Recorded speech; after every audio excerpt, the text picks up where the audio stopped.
দেশব্যাপী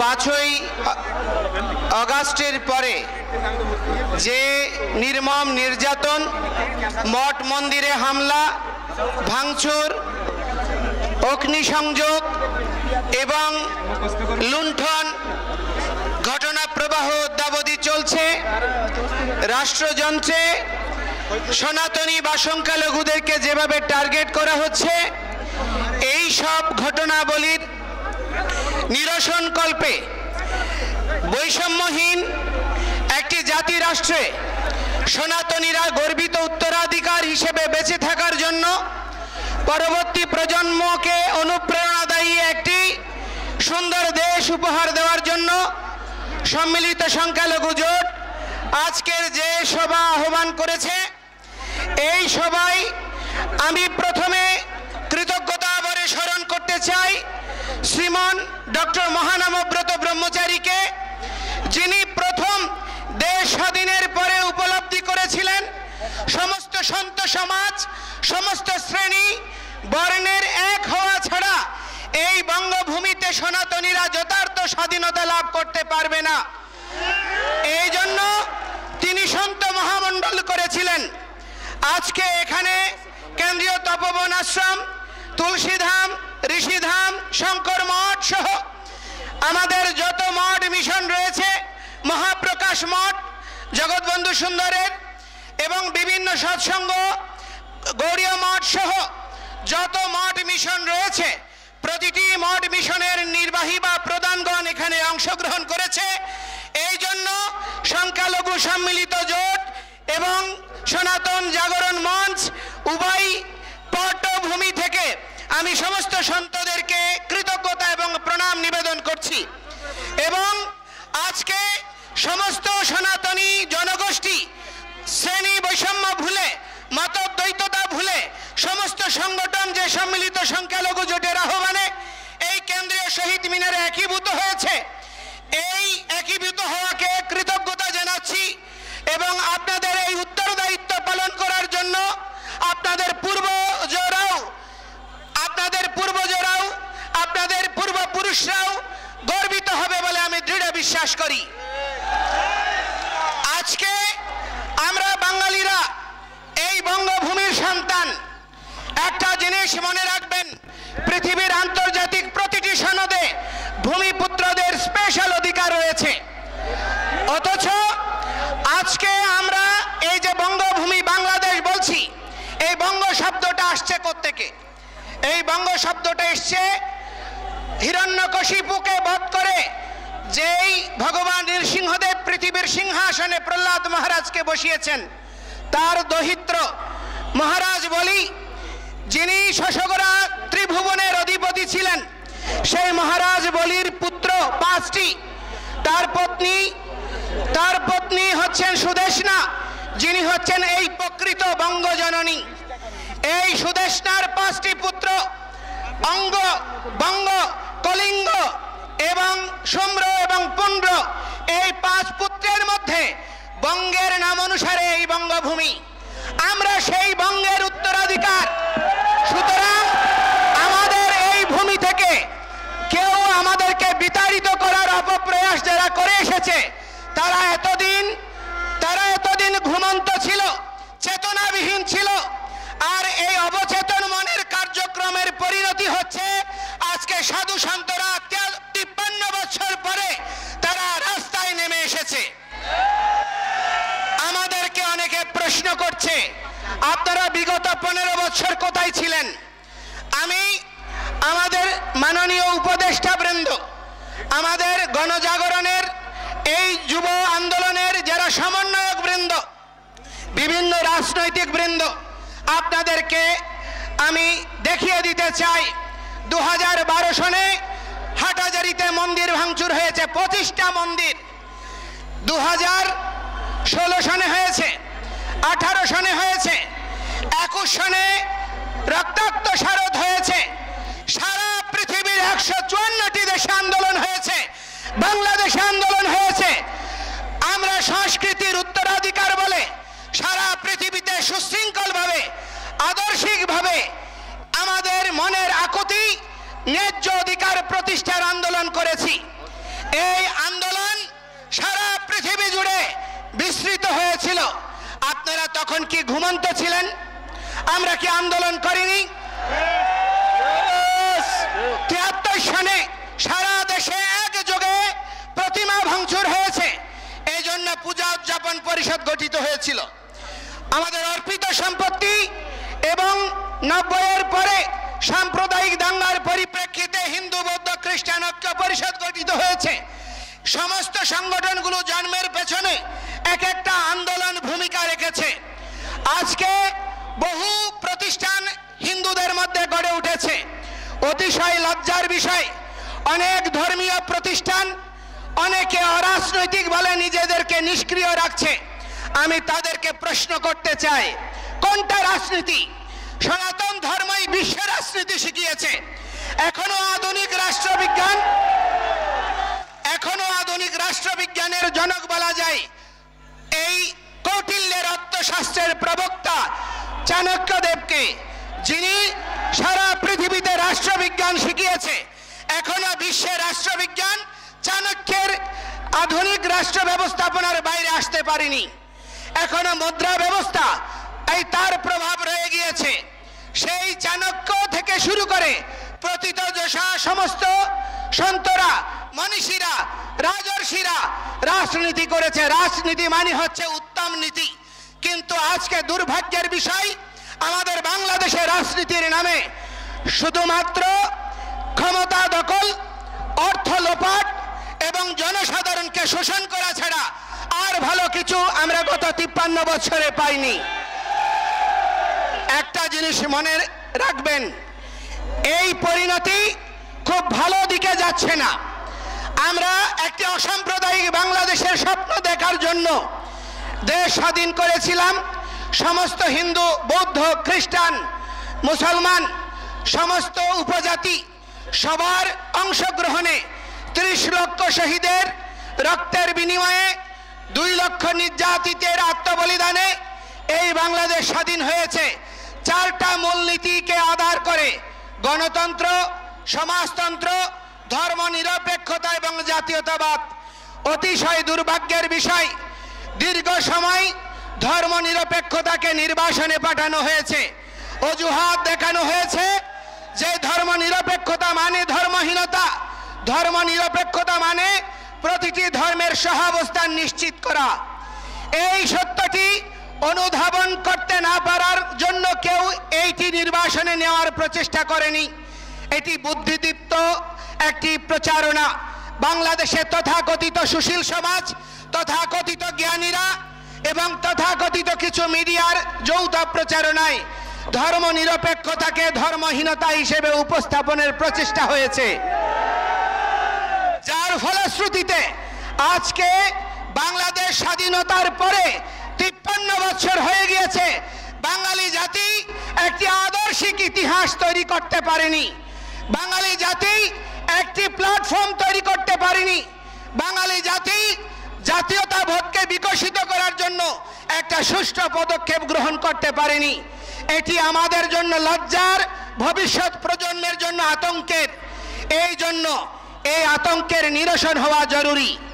এবং আমি বলতে চাই যে দেখুন, আমরা 15 বছরের আপনাদের অপশাসন এবং এই দুর্বৃত্তপনার অবসান কল্পে আপনারা ছাত্র জনতার এই যে অভ্যুদয় হয়েছে, যে অভ্যুত্থান হয়েছে, তারপরে কোন স্বাধীন রাষ্ট্র একবার স্বাধীন হয়, বারবার স্বাধীন হয় না।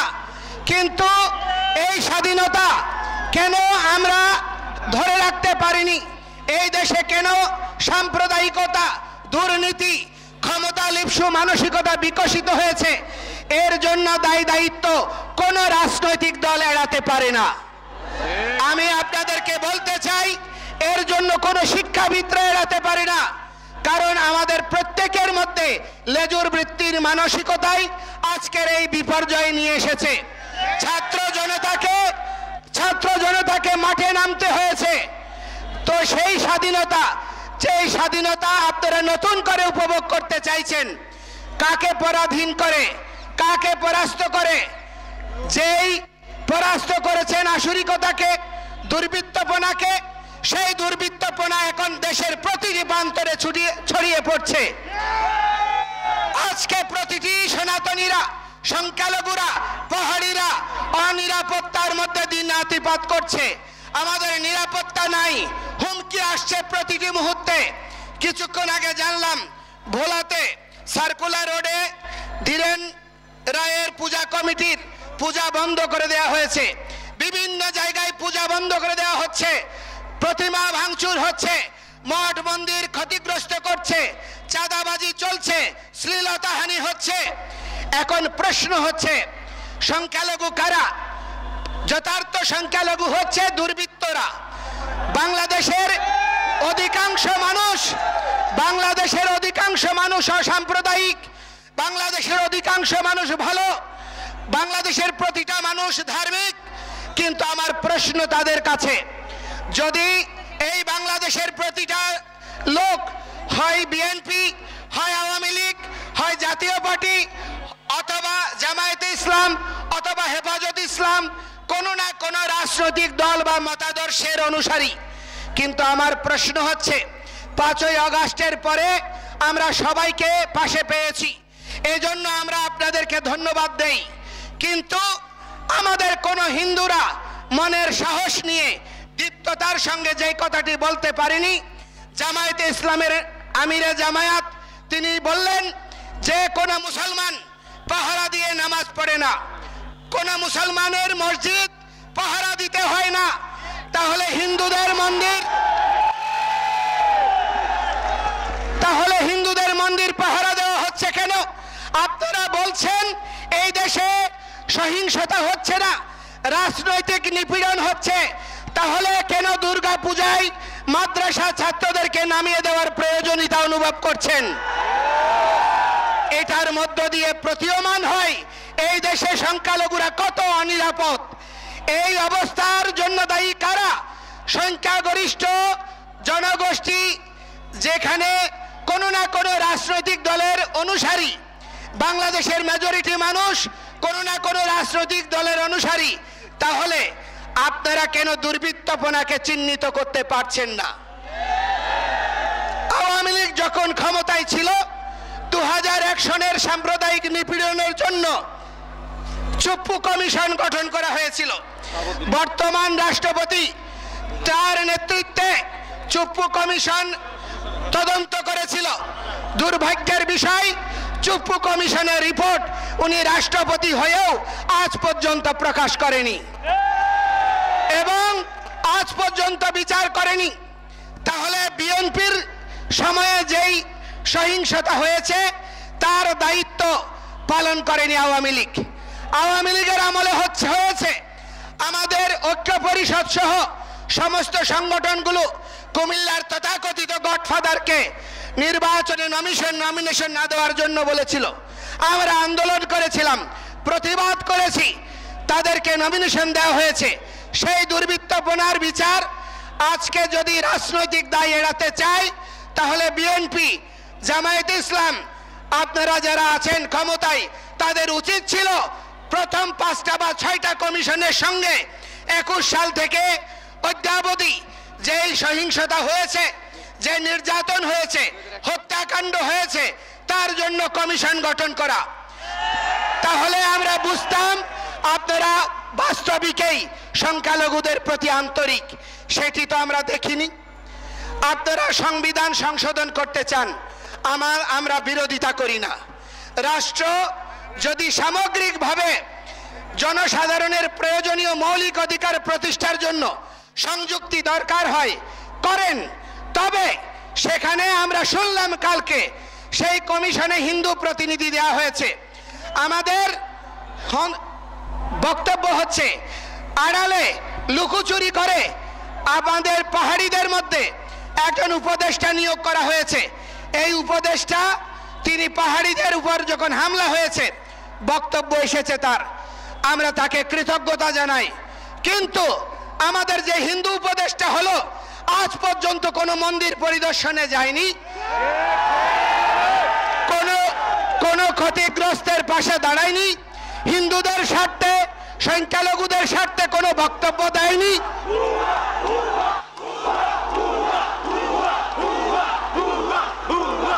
আজ পর্যন্ত তার কোনো দৃশ্যমান পদক্ষেপ আন্দোলনরত কর্মীদের সঙ্গে আলোচনা করতে দেখিনি।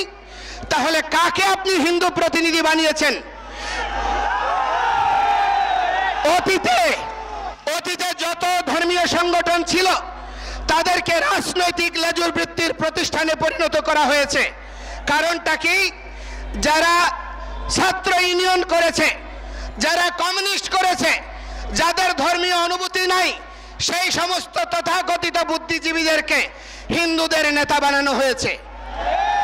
এবং তার বদৌলতে আজকে সনাতনী সমাজের প্রতি সংবেদনশীল কোনো বিষয় নিয়ে তাদের যথার্থ পদক্ষেপ আমরা দেখিনি। এই জন্য আমরা এই ধরনের কোনো ব্যক্তিকে কমিশনে অন্তর্ভুক্তি হলে আমরা সংখ্যালঘুরা সেই ধরনের পরিবর্তন মানব না। আমাদের কাছে আলোচনা করে আমাদের এই সকলের সম্মতিক্রমে যথাযথ ব্যক্তিকে যদি এই কমিশনে অন্তর্ভুক্ত করা হয় এবং ধর্মীয় বিষয়ে কোনো না কোনো সাধু সন্তকে সেখানে প্রতিনিধিত্ব করতে হবে। ধর্ম মন্ত্রণালয়ে একজন হুজুরকে দেওয়া হয় ধর্মমন্ত্রী হিসেবে প্রতিটি রাজনৈতিক সরকারে। তাহলে হিন্দুদের প্রতিনিধিত্ব করার জন্য অবশ্যই অরাজনৈতিক এবং ধর্মীয় ব্যক্তিত্বের উপস্থিতি আবশ্যক। এবং আমরা বলতে চাই, সেই ধরনের পরিকাঠামো এবং সেই ধরনের মানসিকতা আমাদের প্রতি আপনাদের আন্তরিকতাকে প্রমাণ করবে। আমরা কথাই নয় কাজে বিশ্বাস করতে চাই। 53 বছর বঞ্চিত হয়েছি, বহু বছর মাঠে নেমেছি। এখন সমস্ত সাধুরা ধ্যান তপস্যা ছেড়ে, মঠ মন্দির ছেড়ে তারা রাস্তায় নেমেছে। আমাদেরকে হুমকি দেওয়া হচ্ছে বোমা হামলার, আমাদেরকে হুমকি দেওয়া হচ্ছে হত্যার, আমাদেরকে হুমকি দেওয়া হচ্ছে জেলে নেওয়ার। এই ধরনের হুমকি ধামকিতে, দেশ ত্যাগের হুমকিতে আমাদেরকে দমিত করা যাবে না। আমরা এই দেশ ছেড়ে যাব না। আমরা এই দেশের ভূমিপুত্র, বাঙালি সংস্কৃতিকে বিপন্ন হতে দেব না। আপনারা, আমরা সনাতনীরা, বৌদ্ধরা আমরা বিশ্বাস করি জন্মান্তরবাদে। দেহের মৃত্যু হয়, আত্মার মৃত্যু হয় না। কবি গেয়েছেন, আবার আসিব ফিরে ধানসিঁড়ি নদীর তীরে, শঙ্খচিল বা শালিকের বেশে। আমরা শঙ্খচিল শালিকের বেশে নাই, আমরা বীর যোদ্ধা হয়ে মরব এবং আবার জন্মগ্রহণ করব। এই আন্দোলনকে,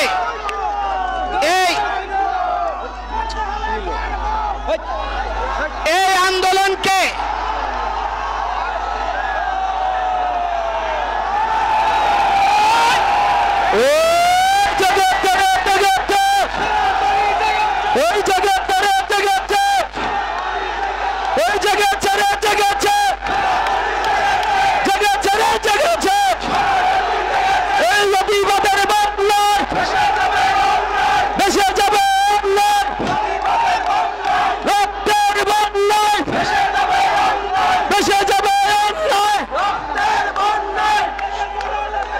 আপনারা দেখেছেন, আপনারা মা ভগবতী দুর্গার পূজা করছেন। আগামী 4-5 দিন পরে বাংলাদেশের সনাতনীদের সবচেয়ে বড় ধর্মীয় উৎসব দুর্গা পূজা অনুষ্ঠিত হবে। মা দুর্গা পূর্বে সতী ছিল, সতী রূপে দেহত্যাগ করে তিনি আবার পার্বতী হয়েছেন এবং মহিষাসুর মর্দিনী রূপে চণ্ডমুণ্ডকে বধ করে চণ্ডিকা হয়েছেন। সুতরাং আমরা এই ভূমিপুত্ররা বারবার জন্মগ্রহণ করব আর এই বঙ্গভূমির সংস্কৃতি, সভ্যতা